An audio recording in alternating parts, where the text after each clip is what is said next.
La station Falguière n'est pas une station très connue, mais je vais quand même vous la présenter. Elle est située sur la ligne 12, au sud de Paris, entre deux stations à peine connues, Montparnasse Bienvenue et Pasteur. Elle fait partie des premières stations inaugurées par Nord-Sud, car elle a été inaugurée le 5 novembre 1910. C'est pas un secret pour grand monde, mais la station possédait le style très poussé de Nord-Sud que tout le monde connaît. Bon, vous en doutez sûrement, si j'ai voulu visiter cette station, c'est parce que c'est une des dernières à posséder un carrossage. La toute première station carrossée, ce fut Franklin Roosevelt en 1952 sur la ligne 9. Ce style existe toujours, mais clairement, il y avait une meilleure recherche de style que ce qui va arriver ensuite. D'autres stations recevront également un carrossage entre 1952 et 1959, je vous les mets à l'écran. Le test fut un succès auprès du public. Cette même année, la RATP lance un vaste programme de rénovation du métro parisien. La raison est qu'à l'époque, le réseau commence à dater. Certaines infiltrations d'eau se sont accumulées, il faut tout rénover, mais pour pas trop cher. C'est connu, les années 50, c'est pas le prime de l'économie. Ce style est finalement choisi, car ayant déjà fait ses preuves, plus économique et plus rapide à faire, quasiment l'intégralité des stations de la ligne 12 ont été carrossées entre 1959 et 1960. La rénovation s'étalera ensuite sur 70 autres stations jusqu'en 1967. Ce sont les lignes 1, 3 et 4 qui auront le plus de stations accueillant ce style. Sauf qu'avec le temps, ce style est devenu pas mal démodé. De plus, cacher les infiltrations d'eau sans les réparer, au début c'est bien, mais au bout d'un moment, ça commence à montrer ses limites. C'est pourquoi, depuis les années 2000, les stations carrossées retrouvent peu à peu leur style original. Aujourd'hui, en juillet 2025, il reste seulement 4 stations équipées de ce carrossage.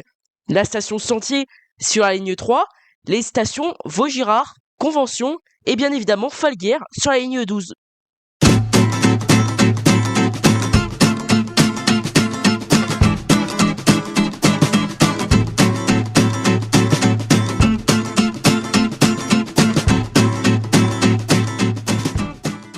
Commençons cette vidéo en décrivant le style de la station.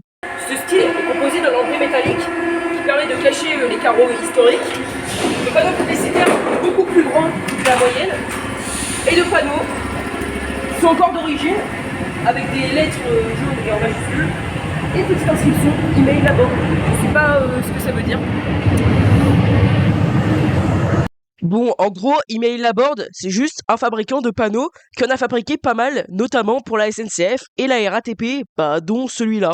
Malheureusement, les anciens bancs des années 50, qui se fondaient pourtant plutôt bien dans le décor, n'ont pas été conservés et remplacés par des blancs plus classiques. Et même si ça n'a aucun sens, comme il y en avait beaucoup, je me suis dit que j'allais les compter. Alors, à Falguière, il y a 1, 2, 3, 4, 5, bonjour monsieur, 6, 7, 8, 9, 10, 11, 12, 13, 14, 15, 16, 17, 18, 19, 20, 21, 22, 24. Il y a 24 sièges à Falguière. Voilà, et comme moi je suis un mathématicien, j'ai également calculé ce qu'il y a de l'autre côté, comme il y en a 24 aussi, ça fait 48 sièges. Donc voilà, il y a 48 sièges à Falguière. Ça sert à rien, mais c'est là. Malgré le style très années 50, on peut voir que la station Falguière a conservé son style très nord-sud avec la voûte caractéristique et les directions indiquées à chaque extrémité du quai.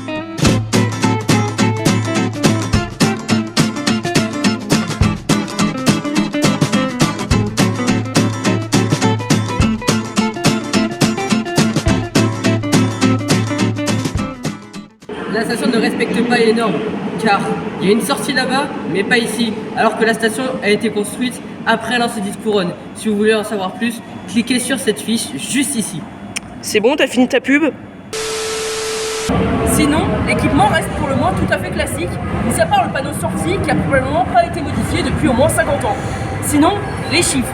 En 2021, la station a accueilli 650 291 personnes. C'est pas beaucoup et c'est aussi la deuxième station la moins fréquentée de la ligne 12. En observant la séquence précédente, vous devriez vous dire « Mais pourquoi il rentre pas dans le métro alors qu'il est à quai ?» Eh parce qu'il est temps de parler des couloirs. Qui, disons-le, ne sont pas très étendus, on en fera vite le tour. Les couloirs ne sortent pas de l'ordinaire, cependant ce sont des couloirs au style nord-sud, avec notamment le NS en haut des panneaux publicitaires. Et ça aussi, je sais pas comment ça s'appelle, mais c'est des vagues. Frise composée de vagues qu'on peut aussi retrouver à Charbon-Lagache.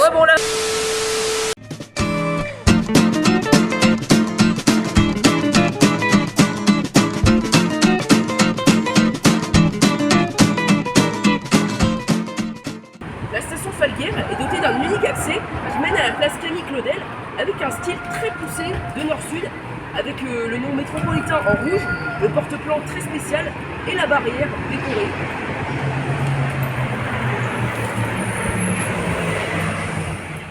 Sur cette sortie, on trouve encore une deuxième inscription, celle de Gentil et Bourdet, qui est une entreprise située à Billancourt qui fabriquait des carrelages et qui était très populaire à l'époque. Elle a notamment carrelé toutes les accès de nord-sud entre 1910 et 1916.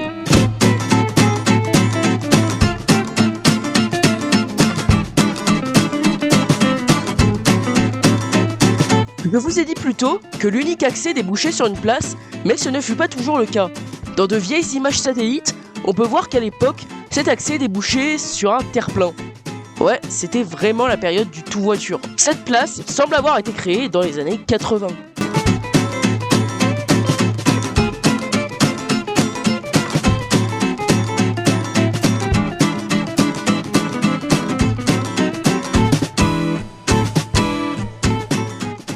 Pour parler des alentours, le monument le plus proche, c'est la tour Montparnasse. Sinon, à part ça, je vous laisse ces plans afin de vous mettre en image les alentours.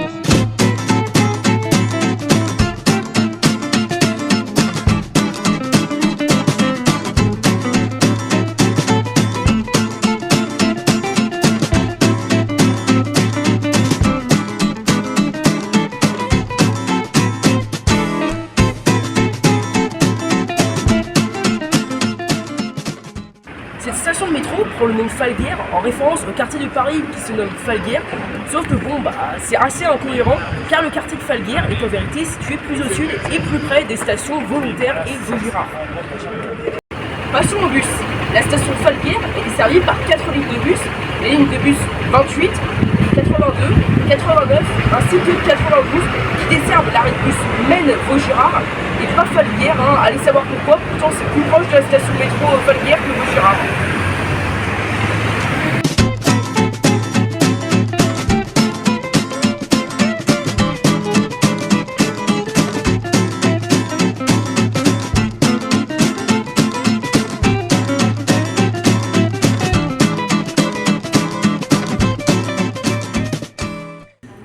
Voilà, merci d'avoir regardé cette vidéo, j'espère qu'elle vous aura plu. Je vous invite à vous abonner, à liker et à partager. Salut!